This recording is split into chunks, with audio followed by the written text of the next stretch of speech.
मित्रों, मैं अंशु शर्मा एक बार फिर आपके सामने कल पौष पूर्णिमा 6 जनवरी को पड़ रही है। इसके लिए मैं आपके सामने कुछ उपाय, समस्याओं के समाधान और टोटके, वास्तु टिप्स लेकर के आई हूँ, जो कि आपके लिए बेहद प्रभावशाली और अचूक सिद्ध होंगे। आप लोग ध्यानपूर्वक सुनिएगा। हमको करना क्या है कि पौष पूर्णिमा 6 जनवरी के दिन सुबह स्नान आदि से निवृत्त होकर के लक्ष्मी जी, गणेश जी और विष्णु जी सभी भगवानों की पूजा पाठ तो उस दिन हमें करना ही है। और शाम को हमको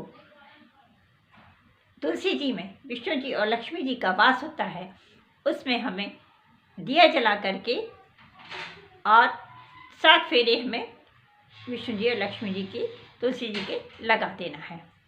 अब हमें क्या करना है, हमारा संसार जो है चमत्कारों से भरा हुआ है।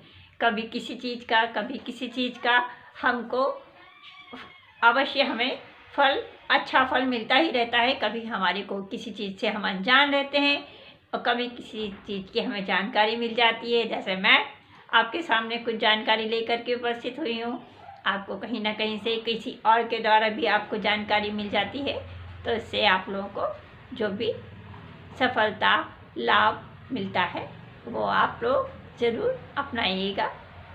तो 2 लौंग लीजिएगा और 1 कपूर की टिकिया और 1 इलायची के दाने निकाल लीजिएगा और इलायची के दाने निकाल करके और कपूर की टिकिया में रख दीजिएगा और 2 फूलदार लौंग को भी उस कपूर की टिकिया के ऊपर रख दीजिएगा और हाथ जोड़ करके प्रार्थना करिएगा, जला दीजिएगा उनको। और हाँ, तब तक जलते रहें, तब तक के हाथ जोड़ करके आपकी जो भी मनोकामना हो, जो भी प्रार्थना हो, वह बोलते रहिएगा। और जब वो जल जाए, समाप्त हो जाए, बुझ जाए, तो हाथ जोड़ करके वहाँ से अपने प्रणाम करके और वहाँ से उठ जाइएगा। आपकी जो भी समस्या होगी, समस्त समस्या समाधान हो जाएगा उनका, या समाप्त ही हो जाएंगी वो समस्या। अब हमें राहु, केतु और शनि ये परेशान करते हैं।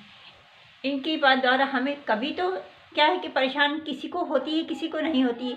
हो रही हो तो भी और नहीं हो रही हो तो भी हमें 5 लौंग लेना है, फूलदार लौंग लेना है और उसको हाथ में ले करके अपनी मनोकामना बोलना है। मनोकामना बोल करके रात को 6 जनवरी की रात को तकिए के नीचे रख करके सो जाना है और सुबह 7 जनवरी को स्नान आदि से निवृत्त होकर के हमको उस लौंग को हाथ में लेना है और ले जा करके शिव मंदिर में शिव जी को चढ़ा देना है।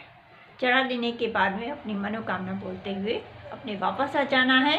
और यदि आपको शिव जी का मंदिर नहीं मिलता है आसपास में कहीं, तो अपने घर में ही यदि शिवलिंग हो तो उनके ऊपर भी आप चढ़ा सकते हैं। वैसे तो उचित यही होगा कि आप शिव मंदिर में जा कर के ही चढ़ा करके वापस आएँ। आपकी कैसी भी परेशानी होगी, किसी भी प्रकार की परेशानी होगी ना, वो पूरी तरीके से दूर हो जाएगी।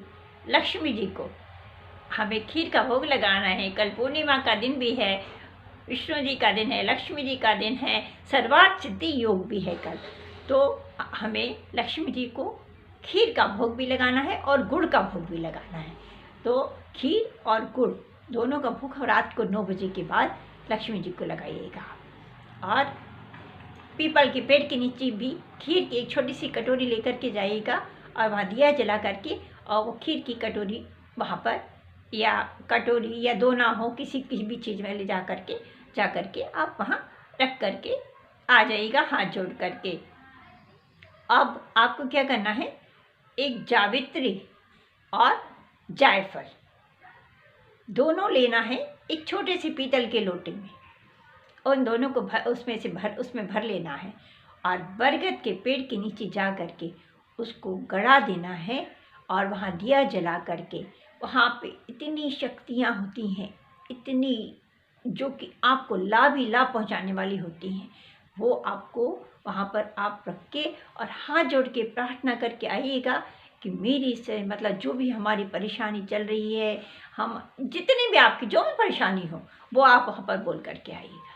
आप देखेंगे आपकी जो भी है उनमें सारी समस्याओं का धीरे धीरे धीरे धीरे धीरे धीरे समस्याओं का समाधान निकलता ही चला जा रहा है और आप लोग सुखी और समृद्ध होते चले जा रहे हैं। इसी प्रकार की कोई परेशानी नहीं रहेगी, कोई टेंशन नहीं रहेगा, आप लोग सब अच्छे से रहेंगे। अब एक और करना है हमें, जायफल और हल्दी। जायफल और हल्दी की गांठ की माला बना करके गाय को पहना देना है उसी दिन। कल 6 जनवरी है, 6 जनवरी को पूर्णिमा के दिन आपको गाय को ये माला पहना देनी है और उनके सिर को हाथ से छू लेना है और उनकी पीठ पे हाथ फेर देना है। इसके बाद में आप देखेंगे कि आपका कोई भी काम यदि बिगड़ रहा है या नहीं बन पा रहा है, 99% हो जाता है, नहीं हो पाता है, आप देखेंगे ये आप प्रयोग करके देखिएगा कि आपके हर काम में आपको सफलता मिलने लग जाएगी। अब एक और काम करना है आपको कि जायफल लेना है। जायफल ले करके उसको हाथ में मुट्ठी में बांध लेना है सीधे हाथ की और अपनी जो भी मनोकामना है वो बोल करके और 24 घंटे के लिए हमको तुलसी के पेड़ में मिट्टी में गड़ा देना है और दूसरे दिन हमको उसको निकाल करके धो लेना है और वहाँ पे दिया भी जलाना है तुलसी के पेड़ के नीचे और अपनी सारी जो भी मनोकामनाएं जितनी भी आपकी इच्छाएं हैं सब बोल दीजिएगा। और फिर इसके बाद में वो दूसरे दिन आप 7 तारीख को उसको जायफल को निकाल लीजिएगा। जायफल को निकालने के बाद में चाहे तो आप अपने कैश बॉक्स में, चाहे तो आप अपने किसी कपड़े में बांध करके अपने पर्स में या जहाँ भी आप जाते हो तब ले करके जाइएगा। ऐसा कोई काम नहीं होगा कि जहाँ आप कदम रखेंगे, किसी भी काम के लिए आप कदम रखेंगे और वो काम आपका पूरा ना हो, ऐसा हो ही नहीं सकता है। इतने छोटे जायफल में इतनी चमत्कारिकता भरी हुई है। आप देखिएगा ये आपके सारे काम। और एक आपको एक बात बताना चाहती हूँ कि आप कभी भी भूल से भी आंवले का दान, आंवले के पौधे का दान कभी भी किसी को मत कीजिएगा। आंवले में लक्ष्मी जी, विष्णु जी सब का वास रहता है। यदि आंवले में आपने किसी आंवला किसी को दान कर दिया, आंवले का पौधा, मतलब लक्ष्मी जी आपके घर से चली गई। कृपा करके आप लोग आंवले के पौधे का दान नहीं कीजिएगा। आप खुद को चाहिए, आप अपने घर पे लेकर के आइएगा, खुद लगाइएगा घर में और जिसको भी चाहिए होगा वो आकर के लगाएगा अपने।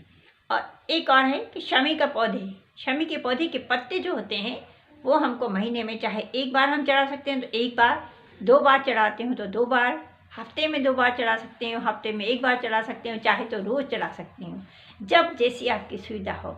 शिवलिंग पर आप चढ़ाइएगा और गणेश जी को भी चढ़ाइएगा और अपनी मनोकामना बोलते हुए चढ़ाइएगा।